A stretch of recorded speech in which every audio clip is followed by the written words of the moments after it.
महाराष्ट्रातील प्रत्येक बातमी सर्वात पहिल्यांदा तुमच्या मोबाईलवर पोहोचण्यासाठी द महाराष्ट्र न्यूज चॅनलला सबस्क्राईब करा. आज आपली पोलीस अधीक्षकांनी ग्रामस्थ शिष्टमंडळ यांची बैठक झाली.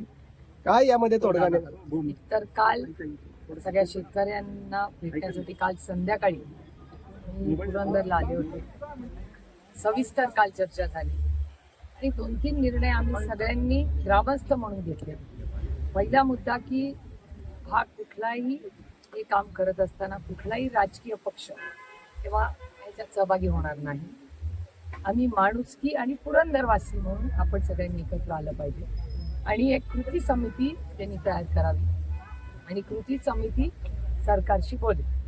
त्यानंतर आम्ही एकत्र मिळून ठरवलं होतं की मी स्वतः आज सकाळी श्री या भागातले लोकप्रतिनिधी श्री विजय शिवतरेजी, त्याच्यानंतर संजय जगतापजी, त्याच्यानंतर दुर्गाडे सरजी, त्याच्यानंतर अशोक टेकावडेजी, जालेंदर कामटे आणि आपले झेंडे आपले संभाजी झेंडे, या 6 जणांशी मी सकाळी आज बोलायचं.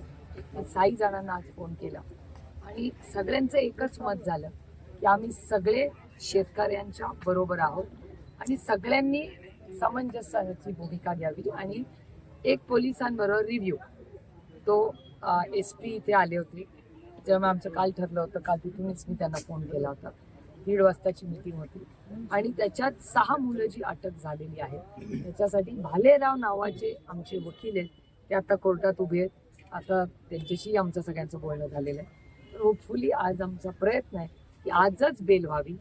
कोणी दहशतवादी किंवा कोणी नको, ती आपली पुरंदरची शेतकऱ्यांची लेकरं आणि त्याच्यामुळे त्यांना लवकरात लवकर बेल मिळावी आणि जी काही इन्क्वायरी यांना करायची ती पोलिसांनी करावी. पण माझी आणि सगळे जे अनेक वर्षाचे लोकप्रतिनिधी 6 जणांची नावं मी घेतली, ती सगळ्यांची चर्चा केलेली आहे आणि सगळ्यांचं एकच मत आहे की जे काही सरकारने निर्णय घ्यावा तो अतिशय संवेदनशीलपणे घ्यावा.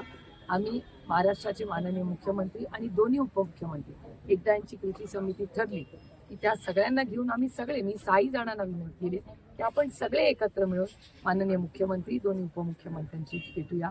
मला विजय बापू शिवतरे असंही म्हणाले की त्यांचं कालच मुख्यमंत्र्यांशी बोलणं झालंय, एकनाथ शिंदे साहेबांशी बोलणं झालं. त्यामुळे सगळेजण आम्ही कोऑर्डिनेशननी काम करतोय आता आणि आमची सामंजस्याची भूमिका आहे. सरकारनेही तो संवेदनशीलपणा दाखवावा एवढीच आमची अपेक्षा. मुख्यमंत्र्यांशी आपण चर्चा करणार आहात का? कारण का येथील सर्व ग्रामस्थांचा वारंवार या विमानतळाला विरोध आहे. काही जण म्हणतात आमचा पाठिंबा आहे, काही संभ्रम देखील करतायत. कृती समितीला मी विनंती केली की एकदा सगळी कृती समिती झाली आणि सगळी 6 नेतृत्व ज्यांनी कधी ना कधी विधानसभेचं इलेक्शन लढलंय किंवा ते इथले स्थानिक आमदार राहिलेले, आम्ही सगळ्यांनी पुरंदरवासी म्हणून आम्ही सगळ्यांनी महाराष्ट्राचे माननीय मुख्यमंत्री आणि दोन्ही उपमुख्यमंत्री आम्ही एकत्र सगळ्यांनी भेटावं असा आमचा प्रयत्न राहणार. तुमचा पाठिंबा आहे का या सगळ्या विमानतळाला? आपली काय भूमिका आहे? मी कालच तुमच्याही चॅनलशी बोलले. माझी भूमिका स्पष्ट आहे की आमचा कुठल्याच महाराष्ट्रातल्या नाही देशातल्या कुठल्याच विकासाला आमचा विरोध नाही, पण विकास अशाच ठिकाणी व्हावा जिथे शेतकऱ्यांना कॉन्फिडन्स, म्हणजे शेवटचा शेतकऱ्याचं जोपर्यंत समाधान होत नाही तोपर्यंत लँड ॲक्विजिशन कुठल्याही उपक्रमासाठी सरकारने करू नये ही आमची भूमिका पहिल्या दिवसापासून आहे. मग तो एअरपोर्ट असू दे, इथला पुरंदरचा किंवा हवेलीचा रिंग रोड आहे, दोन्ही ठिकाणी विरोध चाललाय. त्याच्यामुळे माझी महाराष्ट्र सरकारला विनम्र विनंती, हात जोडून विनंती की बाबा जे काय कराल ते लोकांना कॉन्फिडन्समध्ये घ्या, लोकांचा शेतकऱ्यांचा मान सन्मान करा, त्यांच्याशी डायलॉग करा, संवेदनशीलपणा महाराष्ट्र सरकारने दाखवावा आणि कुठल्याही शेतकऱ्यावर अन्याय होणार नाही ही खबरदारी सरकारने घेतली. चंद्रशेखर बावनकुळे यांनी एक फॉर्म्युला दिलेला आहे, 7 दिवसांमध्ये त्यांच्या काय मागण्या आहेत त्या मागण्या संदर्भात आपण काही शेतकऱ्यांशी बोलणार आहात? नाही, 2 आठवडे दिलेले आहेत सरकारने. त्या 2 आठवड्यामध्ये ही कृती समिती बसेल, ते सगळे चर्चा करतील, त्यांच्या ज्या काही मागण्या आहेत, विरोध आहे, काय जे काय असेल ते समिती ठरवेल, ती अपलोड करेल महाराष्ट्र सरकारच्या आणि 2 आठवड्यांनी मग बघू काय. तोपर्यंत आपण त्यांना वेळ देऊया या शेतकऱ्यांना. आणि माझी तोपर्यंत विनंती राहिली की कुठलाही ड्रोन, कुठलाही सर्वे काही नाही. विश्वासाच्या नात्याने शेतकरी अतिशय समंजसपणे आता निर्णय घेत आहेत. त्याच्यामुळे माझी सरकारलाही विनंती राहील, जोपर्यंत फायनल निर्णय नाही, दोन्ही बाजू शेतकऱ्यांनी तर शांततेचा मार्ग घेतलेलाच आहे, त्याच्यामुळे सरकारने तो शब्द पाळावा एवढीच आमची अपेक्षा. शेतकऱ्यावर ज्या गुन्हे दाखल झालेले आहेत त्या गुन्हे मागे घेण्यासंदर्भात आपण काय त्याची सविस्तर चर्चा झालेली आहे. मी सगळा त्याचा अभ्यास करून 2-4 दिवसात त्याच्यातून पोलिसी मार्ग काढतो. स्थानिक स्वराज्य संस्थाच्या निवडणुका 4 महिन्याच्या आत घ्याव्यात असा आज कोर्टाने आदेश दिलेला आहे.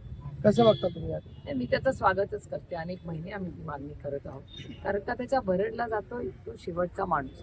पण आता सरकार कसं घेणार, आरक्षणाचं काय होणार वगैरे काही सूचनाही आलेल्या आहेत असं दिसतंय.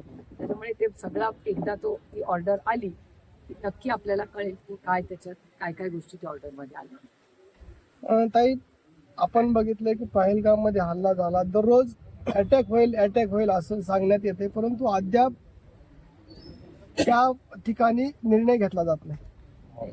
आम्ही सगळ्यांनी जेव्हा आम्ही ऑल पार्टी मिटिंगला गेलो होतो तेव्हा राष्ट्रवादी काँग्रेस पक्षाच्या वतीने मला तिथे जायची संधी मिळाली, आणि तेव्हा आम्ही विरोधात असलो तरी भारतावर हल्ला झाला होता म्हणून आम्ही सगळ्यांनी एक मताने त्या दिवशी निर्णय घेतला की कोणीही विरोध करणार नाही.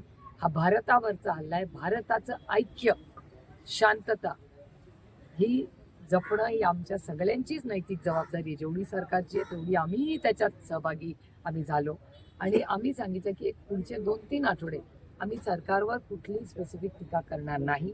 आता आम्ही एक तर मागणी करतोय की पार्लमेंटचं एक सेशन घ्यावं, त्याच्यात सविस्तर याच्यावर भारत सरकारने काय झालं ते देशालाही सांगावं, पार्लमेंटलाही सांगावं, आणि त्यातून पुढे काय मी त्याचं स्वागतच करते. अनेक महिने आम्ही ती मागणी करत आहोत, कारण का त्याच्या भरडला जातो तो शेवटचा माणूस. पण आता सरकार कसं घेणार, आरक्षणाचं काय होणार वगैरे काही सूचनाही आलेल्या आहेत असं दिसतंय.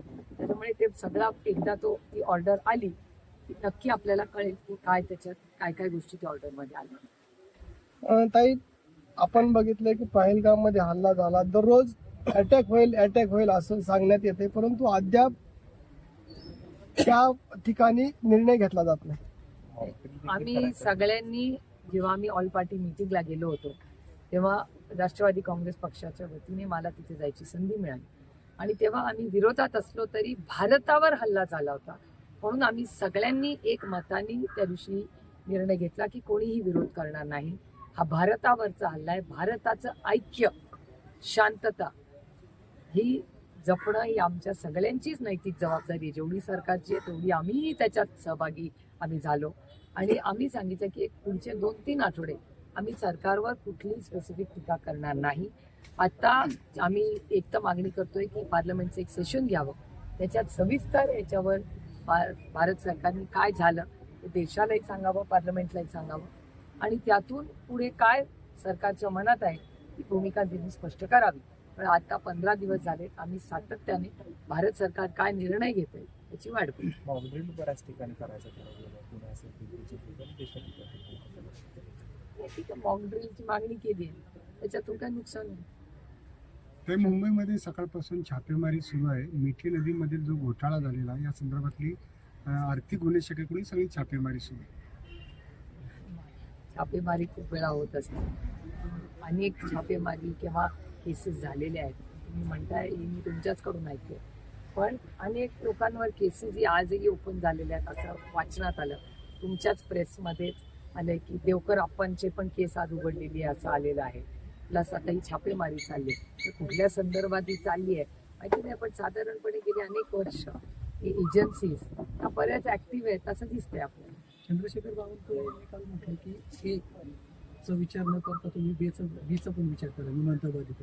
तर या बाबतीत काय म्हणाल की तुम्ही आम्ही देणारच नाही असं म्हणण्यापेक्षा तुम्हाला काय हवं असं काहीतरी म्हणा, मग एकंदरीत सरकार पुन्हा विमानतळ लादण्याचाच प्रयत्न करतो.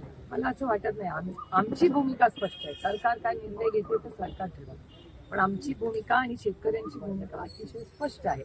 त्याच्यामुळे महाराष्ट्र सरकारनेच मार्ग काढावा, कारण का ॲक्विजिशन सरकारला करायचं आहे. त्यामुळे महाराष्ट्र सरकारची मला विनंती आहे, त्यांना पुन्हा पुन्हा म्हणते की माझी विनंती आहे महाराष्ट्र सरकारला की अतिशय समंजसपणाने त्यांनी याच्यात बसून शेतकऱ्यांना विश्वास देऊन मार्ग काढा. काल तुम्ही कुंभारवळणला गेला होता त्यावेळेस एका ग्रामस्थांनी बोलताना असं सांगितलं की तुमची देखील त्या ठिकाणी जमीन आहे. त्यावरती तुम्ही उत्तर दिलं. नेमकं शरद लोक माझ्या संघटनेमध्ये देखील शरद पवारांनी बोलून जात असताना कुठेतरी असं होतं की माझी जमीन आहे काय सांगितलं? हो हे बघा आता तर सगळं डिजिटल आहे. कोणी तुम्ही इथूनच उठा आणि जाऊन त्या तलाट्याच्या ऑफिसमध्ये जाऊन पूर्ण चेक करा, तुम्हाला कळेल कोणाची जमीन काय. त्यामुळे या गोष्टी आरोप हे करत असतात. आता माझ्यावर दुसरा कुठलाच आरोप करायला नाही म्हणून यायचंय. त्यामुळे ठीक आहे, आता मला गंमती वाटते. अच्छा या बुरा न्यूज में तो है एक तो बात. आणि दुसरी गोष्ट की मला माहितीये की तिथे त्याच्यात काहीच तथ्य नाही. त्याच्याचमुळे तर मी त्या बाबाला म्हणले ना, तो भाऊ जेव्हा म्हणला तर म्हणलं सगळी तुला देऊन टाकते, एमटी पेपरवर देऊन टाकते, तू घे बाबा, मला आनंदच होईल. तुम्ही म्हणता आहात की माझी नाहीये पण इतरही नेत्यांची आहे असं हे ना आरोप मला केले माहिती. जातात. दुसरे कोणाचे याच्याबद्दल मी कसं बोलणार. सुप्रिया सुळे, सदानंद सुळे, रेवती सुळे, विजय सुळे, शरद पवार, प्रतिभा पवार या 6 जणांची नाही याची मी तुम्हाला गॅरंटी देऊ शकते. कारण का सगळ्यांचा टॅक्सचे कागद मी त्याच्यामुळे मला माहिती. आता बाकीचे कुणाकुणाची असेल या देशामध्ये मला कसं माहिती असेल.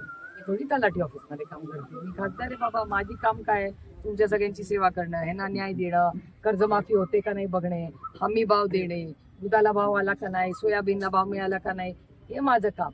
स्कॉलरशिपचे पैसे पोरांचे वेळेवर येतात का नाही, याच्यासाठी मला निवडून दिलं ना लोकांनी. हे होतंय सगळं आता जे तुम्ही आता सांगितलं. आता हे होत नाही ह्याच्यासाठी तर लढते आहे ना. आता मगाशी ते बाबा कुठे गेले आपले, त्यांनी मला मगाशीच एवढं मोठं पत्र दिलंय की मुख्यमंत्र्यांकडे चला, आपल्याला हे सगळं काम करायचंय. होय, कसं असतं की विरोधी पक्ष आणि सत्तेत विरोधाला उगाच विरोध करत बसायचा नाही. हे माझं राजकारणी नाही. आणि वैयक्तिक तर मी कधीच कोणाबद्दल बोलत नाही. माझी एवढीच महाराष्ट्र सरकारला विनंती राहील की महागाई प्रचंड वाढली, बेरोजगारी या राज्यात चालली, महाराष्ट्राची आर्थिक परिस्थिती ही खूप गंभीर आणि नाजूक आहे. त्याच्यामुळे मी गेले अनेक दिवस महाराष्ट्राच्या माननीय मुख्यमंत्र्यांना मागणी करते, तुम्ही एक फायनान्शियल म्हणजे महाराष्ट्रातली आर्थिक परिस्थिती, महाराष्ट्रामधली सामाजिक परिस्थिती आणि महाराष्ट्रातलं क्राईम तुमच्या सगळ्या चॅनलवर वारंवार वाढलेला दिसतोय आणि सरकारचा केंद्र सरकारचा डेटा सांगतोय वाढलाय. याच्यावर तुम्ही एक स्पेशल सेशन घ्या, एक ऑल पार्टी मीटिंग बोलवा आणि या सगळ्यातून जे एक्सपर्ट्स आहेत त्यांचं मार्गदर्शन घेऊन हा राज्य पुढे कसं चांगल्या पद्धतीने जाईल याच्यासाठी एक काम करण्याची गरज आहे. पुरंदर विमानतळावर बाबत आणि उभाटा सोडला तर कुठलाच पक्ष पुढे येताना दिसत नाही. स्थानिक नेते पुढे येताना याबद्दल काय वाटतं? नाही आम्ही तुम्हाला नावं देऊनच सांगितलं. मी सगळ्यांशी आज सविस्तर बोललेली आहे आणि माझी एवढीच माफक अपेक्षा आहे की आपण सगळ्यांनी मिळून प्रत्येक शेतकऱ्याचा मान सन्मान हा झालाच पाहिजे, त्याला कॉन्फिडन्स मध्ये घेतलंच पाहिजे आणि त्याच्याशिवाय कुठलाही निर्णय घेऊ नये हीच मागणी माझी. आणि समंजसपणा आम्ही तर शब्द देऊन आलोय पोलिसांना की आमच्याकडून समंजसपणाने सरकारनेही तसंच वागावं एवढीच अपेक्षा. थँक्यू.